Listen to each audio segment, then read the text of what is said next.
I was the child of a foreign service officer, and so we moved around a lot when I was young.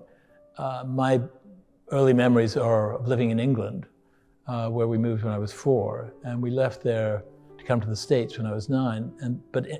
When I was 12, we moved to Naples and subsequently to Rome. And that basically was the formative period of my childhood. I went to high school in Rome. I came back to the United States to go to college. And while I was in college, I took Italian just to keep my Italian going. And after my freshman year, the teacher, my Italian teacher, asked if any of those of us, and there were only 2, in that class would be interested in volunteering to work at the Spoleto Festival in Spoleto, Italy, in the Festival of Two Worlds in Spoleto, Italy.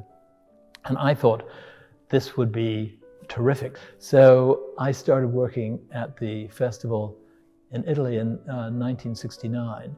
I was there for 5 years, and by the time I was 20, which was after my 3rd summer in Spoleto, I decided I wanted to be the American manager of the Festival of Two Worlds in Spoleto. It was almost 19 years after the festival had been started in Spoleto, Italy. A festival began here. And again, I heard about it and knew that this was something that I would love to get involved with. I left Spoleto and became the general manager of an opera festival in Santa Fe.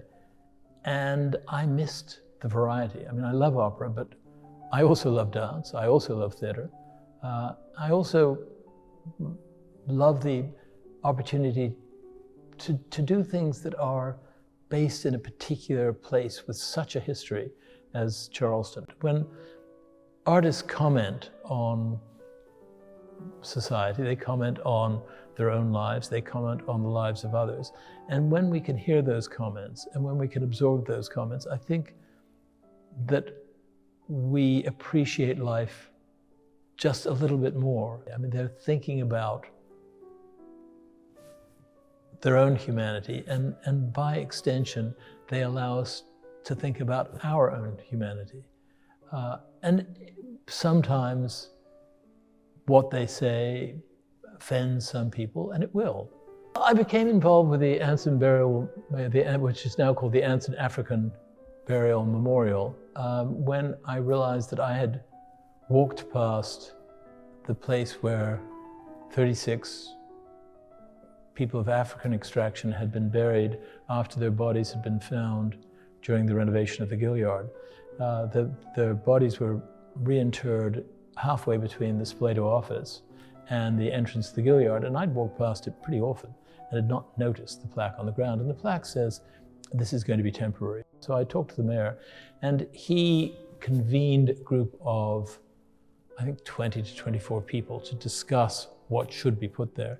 And Stephen Hayes came up with the idea of having hands that extend beyond a fountain, represent each of the 36 people who were buried. And so 36 pairs of hands were to be cast from people whose age, gender, and ethnicity matched that of the bodies that were discovered. I think when the arts are most important is when we sort of assess ourselves, which doesn't mean that there aren't other wildly important parts of our lives. But I do believe that the arts have this singular possibility of making us see ourselves differently and making us think.